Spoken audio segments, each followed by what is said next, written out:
नमस्ते। आज हम नेत्राना से हमारी यात्रा सजाने से संवरने की यात्रा। मेरी इस जर्नी में मुझे बहुत सुंदर सुंदर मंदिर में भगवान के बहुत मंदिरों में सजाने का मौका मिला, जहाँ मुझे उस सजाने की यात्रा में समझ में आया कि सबसे इम्पोर्टेंट है भाव। अगर आपका भाव है तो आप हर चीज़ बहुत सुंदर सजा सकते हो। और तब मुझे समझ में आया इस यात्रा में कि आपकी सोल को कैसे आप संवारोगे।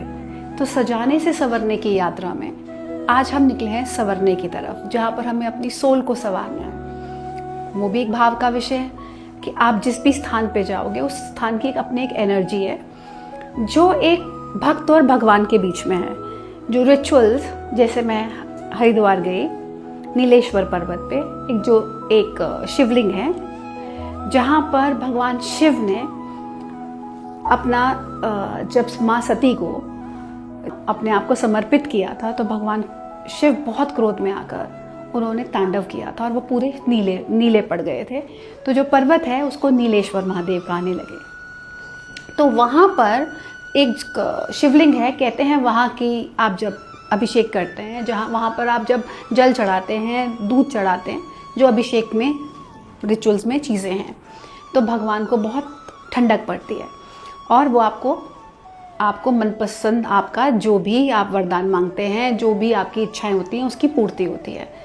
तो इसका मतलब ये तो नहीं है कि सिर्फ वहीं जाने से आपको ये मिलता है या त्र्यंबकेश्वर जाने से मिलता है या और किसी ज्योतिर्लिंग या किसी मंदिर जाने से मिलता है।